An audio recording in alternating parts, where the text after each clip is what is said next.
마가복음 3장 7절로 19절에 있는 말씀을 중심으로 사명자를 택한 목적이란 제목으로 말씀을 나누고자 원합니다.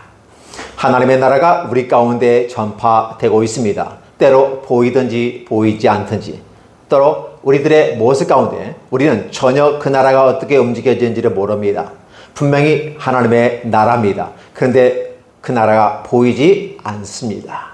우리는 이렇게 말합니다. 당신의 나라가 어디에 있습니까? 내 나라는 이 땅에 있는 것이 아니라 하늘에 있는 나라이다. 이렇게 표현합니다. 그러니까 하늘에 있는 나라가 이 땅에 실현되는 과정 속에 있다라는 부분입니다. 구약에 있어서 하나님의 나라는 하나님께서 천지창조와 함께 선민 이스라엘을 하여금 어떻게 하나님의 나라가 그들 가운데 펼쳐진가를 생각하며 1라운드를 시작했습니다. 이제는 이 라운드를 시작할 신약에 왔습니다. 구약에서 갖추어졌던 모든 조직과 시스템과 하나님의 명령과 규례와 율례는 신약에서 어떻게 현실화되고 있는가 대단히 중요한 부분입니다. 하나님의 나라가 우리 가운데 임하기를 원하는데 어떻게 임할 것인가? 오늘 저와 여러분에게 하나님의 나라가 임하였습니까? 라고 저는 묻고 싶습니다.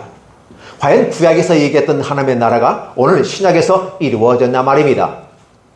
이루어졌습니까? 이 질문을 받으면 당황할 겁니다. 보이지 않고 만져지지 않는 하나님의 나라가 어떻게 내게 임하였는가 라는 부분입니다. 그래서 우리는 하나님의 나라를 어떤 외형적인 모습 가운데 보려고 시스템과 조직과 구조 모든 것들을 망라해서 갖추어진 상태에서 뭔가 이루어진 것처럼 말을 해야 하는데 우리는 그렇게 말할 수는 없습니다. 왜냐하면 하나님의 나라는 심령의 나라이고 우리 영혼의 나라이기 때문에 그렇습니다. 그리고 이 땅에서 실현시켜 나아가면서 온전한 모습으로 저 하나님에 대해서 완성을 이루기 때문에 그렇습니다. 그렇다 보면 하나님께서 저와 여러분에게 하나님의 나라를 선물로 주시면서 처음에 복음으로부터 시작했다라는 사실입니다. 그 복음은 누구였습니까? 예수님과, 즉 하나님과 그의 보내신 자 예수 그리스도를 믿는 자에게는 영생이 선물로 주어진다는 사실이었습니다. 그러니까 복음은 마가가 이야기한 대로 하나님의 아들 예수 그리스도의 복음의 시작이다라고 표현하면서 그 복음이 곧 하나님의 나라다.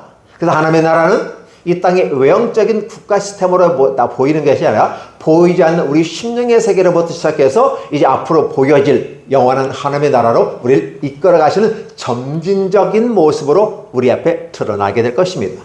하나님의 나라는 마치 양파처럼 까고 또 까는 그런 모습이 나타납니다. 근데 양파는 까도 끝이 아무것도 나타나지 않습니다. 근데 하나님의 나라는 점점 껍데기를 벗겨내면 낼수록 본질적인 복음이